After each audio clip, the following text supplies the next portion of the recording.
హైదరాబాద్ పర్యటనలో AP CM Chandrababu నివాసానికి prime minister వెళ్ళబోతున్నారు.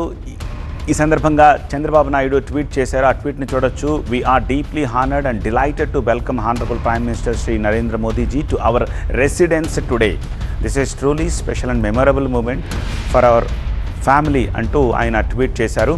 So ఆ తర్వాత అక్కడి నుంచి పవన్ కళ్యాణ్ నివాసానికి కూడా వెళ్తారు. పవన్ కళ్యాణ్ ఇటీవల సర్జరీ చేయించుకున్నారు. ఈ నేపథ్యంలో ఆయనను పరామర్శించనున్నారు. ఆ తర్వాత అక్కడి నుంచి సాయంత్రం పెరేడ్ గ్రౌండ్స్ బహిరంగ సభలో పాల్గొంటారు ప్రైమ్ మినిస్టర్. అక్కడి ప్రజలను ఉద్దేశించి ప్రసంగిస్తారు. ఇక మోదీ సభను తెలంగాణ బీజేపీ ప్రతిష్టాత్మకంగా తీసుకుని ఇప్పటికే భారీ ఏర్పాట్లు చేసింది. హైదరాబాద్ నగరం అంతా చూడొచ్చు మీరు. కాషాయ తోరణాలు, ఫ్లెక్సీలు, జెండాలు వీటన్నిటితోటి కటౌట్లు నింపేసింది. ఈ క్రమంలోనే గచ్చిబౌలిలోని ఒక ప్రైవేట్ కార్యక్రమం తర్వాత సికింద్రాబాద్ పరేడ్ గ్రౌండ్స్కు చేరుకోబోతున్నారు మోదీకి గెలిచిన సుమారు 100 మంది కార్పొరేటర్లు, కౌన్సిలర్లు స్వాగతం పలకనున్నారు.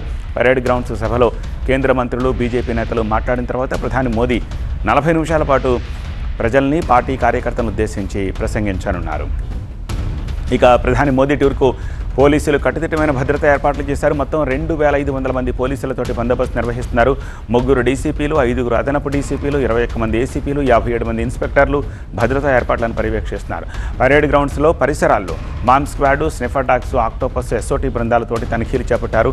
పరేడ్ గ్రౌండ్స్ పరిసరాల్లో సీసీటీవీ నిఘాను కట్టుదిట్టం చేశారు.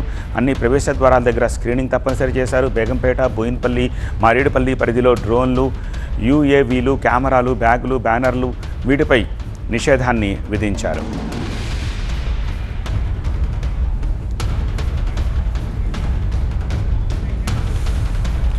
సో సెక్యూరిటీ అరేంజ్మెంట్స్ ఇంకా ఎలా ఉన్నాయి? పరేడ్ గ్రౌండ్స్ నుంచి మరింత సమాచారం అందించేందుకు మా ప్రతినిధి జ్యోతి సిద్ధంగా ఉన్నారు. Jyoti, hundreds of police personnels behind you. So వీటికి సంబంధించి ఇంకా మీ దగ్గర ఎక్స్ట్రా ఇన్ఫర్మేషన్ ఏముంది?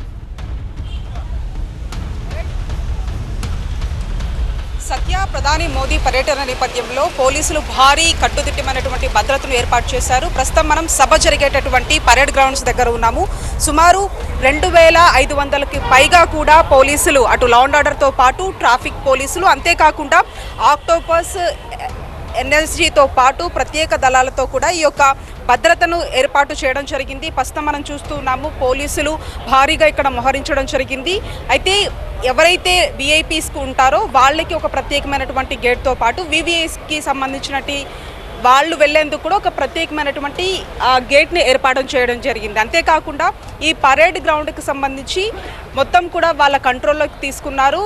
ఎక్కడా కూడా ఫ్లై జోన్గా, అంటే నో ఫ్లై జోన్గా దీన్ని చేయడం జరిగింది. ఇక్కడ డ్రోన్స్ కావచ్చు, అంతేకాకుండా ఎలక్ట్రానిక్ వస్తువులు కావచ్చు, ఏవి కూడా లోపలికి తీసుకెళ్లడానికి వీల్లేదు అంటూ కూడా ఇప్పటికే మల్కాజ్గిరి సిపి సుమతి ఆదేశాలను జారీ చేయడం జరిగింది. అంతేకాకుండా పిఎం వెళ్ళేటటువంటి ఆ రోడ్డు మార్గాలన్నింటినీ కూడా ఇప్పటికే ఒకవైపు ట్రయల్ రన్ కూడా నిర్వహించడం జరిగింది. అంతేకాకుండా బేగంపేట నుంచి హెచ్ఏసీసీకి వెళ్ళేది కావచ్చు, తిరిగి మళ్ళీ బేగంపేట నుంచి పరేడ్ గ్రౌండ్స్కి వచ్చేది కావచ్చు, వీటన్నిటికి సంబంధించి కూడా ట్రయల్ రన్ చేయడం జరిగింది. ఈ నేపథ్యంలో పోలీసుల భారీ భద్రత నడుమ కూడా మోడీకి సంబంధించినటువంటి ఈ సభ జరిగేటటువంటి అవకాశం కనిపిస్తూ ఉంది. ఈ నేపథ్యంలోనే ఆ భద్రతకు సంబంధించినటువంటి ఏర్పాట్లు ఇక్కడ మనం చూస్తూ ఉన్నాం. సత్య, రైట్ జ్యోతి.